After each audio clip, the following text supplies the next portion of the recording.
یہ ریکارڈنگ سنو کہانی میری زبانی کے لیے کی جا رہی ہے۔ دیس دیس کی کہانیاں کے سلسلے کی یہ تیسری کہانی ہے۔ یہ ان دنوں کی بات ہے جب لومڑی اور خرگوش بہت گہرے دوست تھے۔ اس زمانے میں خرگوش کے کان چھوٹے اور دم لمبی ہوتی تھی۔ ایک دن ان دونوں نے مچھلی کے شکار کا ارادہ کیا، لیکن ان کے پاس مچھلی پکڑنے کا جال نہ تھا۔ لومڑی نے کہا، میاں خرگوش، تمہاری لمبی دم آخر کس کام آئے گی؟ چلو اسی سے مچھلیاں پکڑ لیتے ہیں۔ دونوں دریا پر گئے۔ خرگوش کنارے پر اس طرح بیٹھا کہ اس کی دم دریا کے اندر تھی۔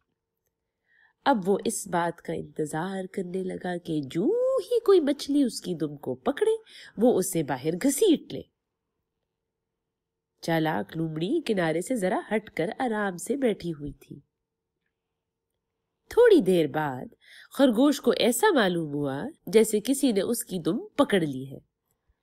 اس نے لومڑی سے کہا، بی لومڑی، ایک بہت بڑی مچھلی میری دم سے لپٹ گئی ہے۔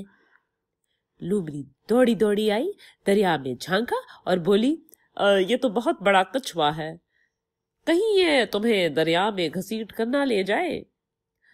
ہائے ہائے، مجھے سہارا دو، مجھے پکڑو، نہیں تو میں دریا میں گر پڑوں گا، خرگوش چیخا۔ لومڑی نے جھٹ خرگوش کی دونوں کان پکڑ لیے اور گھسیٹنے لگی۔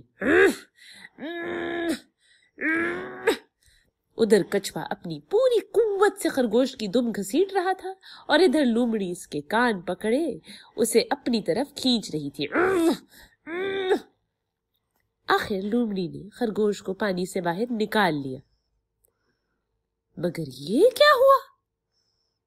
خرگوش کے کان کھینچنے سے بہت لمبے ہو گئے اور ادھر کچھوا اس کی دم کاٹ کر لے گیا تھا۔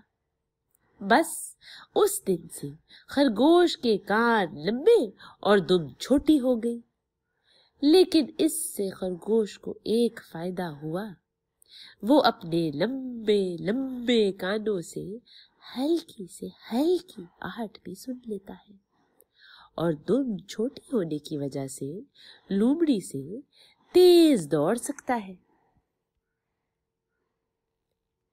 اس سے یہ ہم سیکھ سکتے ہیں کہ ہماری ہر تبدیلی ہمیں کچھ سکھاتی ہے اور اس کے پیچھے اللہ کی کوئی بہت بڑی حکمت چھپی ہوتی ہے۔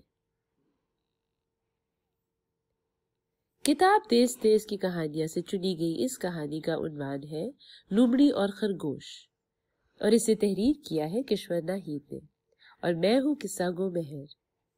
مزید کہانیاں سننے یا مفت ڈاؤن لوڈ کرنے کے لیے ہمارا فیس بک پیج اور یوٹیوب چینل کا لنک سنو کہانی میری زبانی لائک، سبسکرائب اور شیئر کرنا نہ بھولیے گا۔